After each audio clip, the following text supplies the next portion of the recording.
નમસ્કાર ખેડૂત મિત્રો, ફરી એક નવા વિડીયોની સાથે. તો મિત્રો આજે વાત કરીશું આપણે કિસાન માટેની જે ફાર્મર આઈડી બનાવવાની હતી તેના વિશે. મિત્રો આપ પોતાના મોબાઈલથી કેવી રીતે બનાવી શકો છો તેના વિશે આપણે આજે વિડીયોમાં વાત કરીશું કે તમે ફાર્મર રજિસ્ટ્રી પોતાના મોબાઈલથી કેવી રીતે બનાવી શકો છો. મિત્રો સૌપ્રથમ આપણે ક્રોમ બ્રાઉઝરને ઓપન કરીને ત્યાં આપણે ગુજરાત માટેની જે વેબસાઇટ છે ફાર્મર રજિસ્ટ્રી કરવા માટે તેને આપણે અહીંયા સર્ચ કરવાનું રહેશે, ફાર્મર રજિસ્ટ્રી ગુજરાત. તો મિત્રો પહેલા નંબરની જે વેબસાઇટ આપણને જોવા મળે છે તેના ઉપર ક્લિક કરી આપણે આપણી ફાર્મર આઈડી બનાવશું, એટલે કે ખેડૂત આઈડી બનાવશું. તો મિત્રો અહીંયા આપણને ગુજરાત ખેડૂત આઈડીની જે રજિસ્ટર કરવા માટેની જે વિગતો છે આપણને અહીંયા આપણે ભરવાની રહેશે. તો મિત્રો સૌપ્રથમ આપણે ખેડૂત આઈડી બનાવવા માટે આપણે અહીંયા પોતાનું એકાઉન્ટ બનાવવું પડશે. એ મિત્રો કેવી રીતે બનાવવું મેં આગલા વિડીયોમાં આપણે બતાવી દીધું હતું. કદાચ તમને ખબર ન હોય તો તમે ચેનલ ઉપર જઈને વિડીયોને જોઈ શકો છો કે તમે કેવી રીતે પોતાનું લોગિન આઈડી બનાવી શકીએ. તો મિત્રો અહીંયા આપણે ખેડૂતનું જે ઓપ્શન છે તેના ઉપર સિલેક્ટ કરી આપણે જે આઈડી પાસવર્ડ બનાવવામાં આવ્યો તેને આપણે અહીંયાથી લોગિન કરવાનું રહેશે. તો મિત્રો કોઈ પણ નવા મિત્રો હોય તો તમે પોતાનું લોગિન આઈડી બનાવવા માંગતા હો તો નીચે આપણે ઓપ્શન જોવા મળે છે નવું વપરાશકર્તા ખાતું બનાવો, તેના ઉપર ક્લિક કરીને બનાવી શકો છો. તમને સમજાય ના તો આપ ચેનલ ઉપર જઈને વિડીયોને જોઈ શકો છો.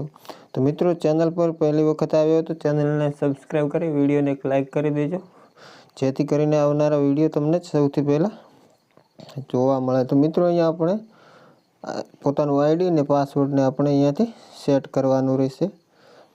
એન્ટર કર્યા પછી આપણને કેપ્ચા કોડ નાખશું એટલે લોગિનનું ઓપ્શન આપણને એક્ટિવેટ જોવા મળશે. ત્યાં ઉપર જઈને આપ લોગિન કરી શકો છો. મિત્રો આઈડી માટે અહીંયા આપણને મોબાઈલ નંબર નાખવાનો રહેશે. ત્યાર પછી આપણે જે પાસવર્ડ સેટ કર્યો તે પાસવર્ડ નાખીને કેપ્ચા કોડ નાખ્યા પછી લોગિન ઉપર ક્લિક કરવાનું રહેશે. મિત્રો લોગિન કર્યા પછી તમારે આવું એક પેજ જોવા મળશે. ત્યાં આપણનું આધાર કાર્ડ મુજબ તમારું નામ જોવા મળશે, જાતિ, જન્મ તારીખ ને ઉંમર જોવા મળશે. તો મિત્રો ત્યાં પછી આપણે નીચે ખેડૂત તરીકે નોંધણી કરો તેના ઉપર ક્લિક કરીને આગળ વધવાનું રહેશે. મિત્રો એક આપણને અહીંયા એક ઓપ્શન જોવા મળશે. તો મિત્રો તમે જો તમારો મોબાઈલ નંબર ચેન્જ કરવા અથવા બદલવા માગતા હોય તો તમારે અહીંયા આ ઉપર ક્લિક કરવાનું રહેશે. નહીં બદલવા માગતા હોય તો ના ઉપર ક્લિક કરી આગળ વધવાનું રહેશે. ત્યાર પછી આપણને એક પેજ જોવા મળશે.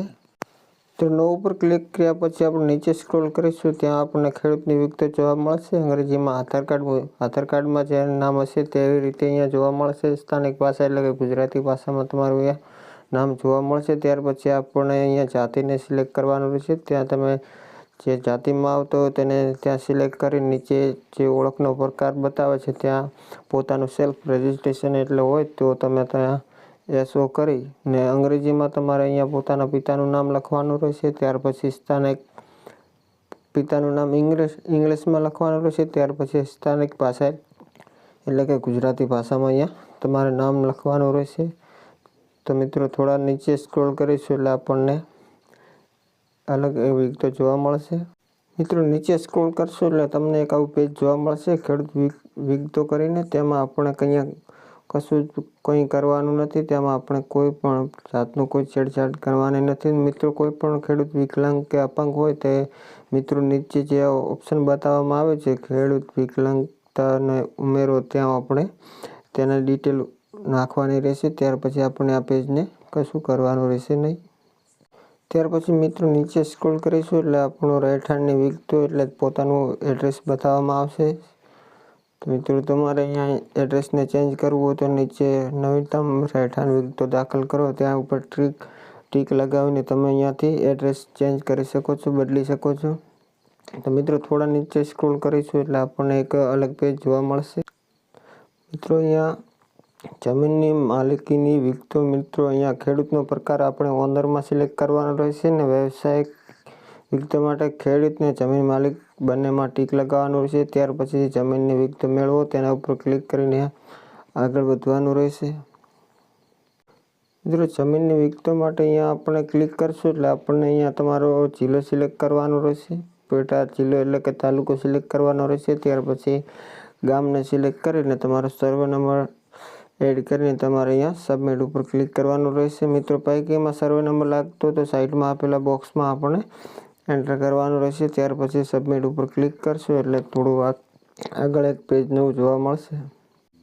મિત્રો સબમિટ ઉપર ક્લિક કર્યા પછી અહીંયા માલિક અને ઓળખકર્તાનું નામ પસંદ કરો. જે મિત્રોનું તમે અત્યારે જેનું ફાર્મર આઈડી બનાવવા માગતા હોય તેનું આપણે જેનું સિલેક્ટ કર્યું આધાર કાર્ડ તેનું આપણે અહીંયાથી નામ સિલેક્ટ કરવાનું રહેશે. મિત્રો નામ સિલેક્ટ કર્યા પછી આપણને જે ખેડૂતનું નામ સિલેક્ટ કર્યું એને આપણને નીચે નામ જોવા મળશે, સર્વે નંબર જોવા મળશે. ત્યાર પછી મુખ્ય માલિક નંબર 1 છે, માલિક નંબર છે, આવી રીતે આપણને અહીંયા ડિટેલ જોવા મળશે. ત્યાર પછી આપણે અહીંયા સબમિટનું ઓપ્શનમાં ક્લિક આપીને આગળ વધવાનું રહેશે. મિત્રો સબમિટ કર્યા પછી આપણને અહીંયા આવી રીતે ડિટેલ જોવા મળશે. જિલ્લો છે, પેટા જિલ્લો છે, ગામ છે, સર્વે નંબર છે, આવું બધું જોવા મળશે તમારી બધી ડિટેલ. તેના પછી આપણે ઉપર એક બધી જમીન ચકાસો તેના ઉપર ક્લિક કરી ઓકે આપવાનું રહેશે. મિત્રો અહીંયા બધી જમીન ચકાસો તેના ઉપર ક્લિક કર્યા પછી આપણને થોડા સાઈડ સ્ક્રોલ કરીશું એટલે આપણને અહીંયા નામ મેચ સ્કોર જોવા મળશે. મિત્રો અહીંયા 50નો સ્કોર બતાવે છે.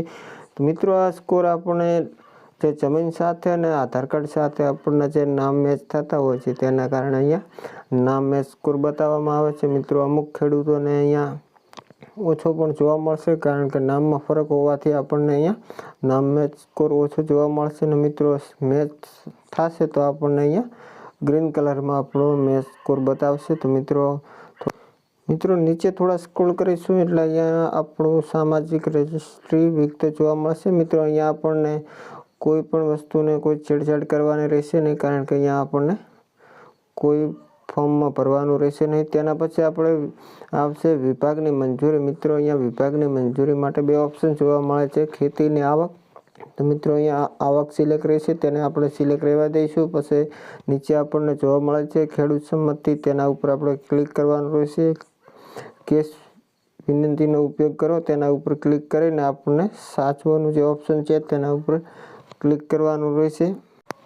મિત્રો સાચવો તેના ઉપર ક્લિક કરશો એટલે આપણને એક ડિજિટલ ઇન્ડિયાનું એક પેજ જોવા મળશે. અહીંયા આપણનો આધાર કાર્ડ નંબર નાખી તેના ઉપર ગેટ ઓટીપી ઉપર ક્લિક કરવાનું રહેશે. ત્યાર પછી આપણને એક ઓટીપી જોવા મળશે, ત્યાં આપણને એન્ટર કરવાનું રહેશે. મિત્રો અહીંયા આપણને આધાર કાર્ડ ને ઓટીપી નાખ્યા પછી આપણને સબમિટનું ઓપ્શન જોવા મળે તેના ઉપર આપણે ક્લિક કરી ને આપણને સબમિટ કરવાનું રહેશે. મિત્રો અહીંયા આપણે એક ટીક લગાવવાનું છે ઉપરલી સાઈડ, તેમાં આપણે ટીક લગાવીને સબમિટ કરવાનું રહેશે. મિત્રો સબમિટ કરશો એટલે આપણને એક આવું પેજ જોવા મળશે. આપણો જે મોબાઈલ નંબર એડ કર્યો હતો તે મોબાઈલ નંબર જોવા મળશે. જે ખેડૂતનું ફાર્મર આઈડી બનાવવાનું હતું તેનું નામ જોવા મળશે. તો મિત્રો આવી રીતે આપ પણ ફાર્મર આઈડી પોતાના મોબાઈલથી બનાવી શકો છો. મિત્રો તમે પીડીએફ ડાઉનલોડ કરવા માગતા હો તો ઉપર આપેલા પીડીએફના ઓપ્શન ઉપર ઓકે આપીને તમે પીડીએફ ડાઉનલોડ કરી શકો છો. મિત્રો તો વિડીયો પસંદ આવ્યો તો વિડીયોને એક લાઇક કરી ચેનલને સબસ્ક્રાઈબ કરી દેજો. મળીશું એક નવા વિડીયો સાથે. જય હિન્દ, જય ભારત.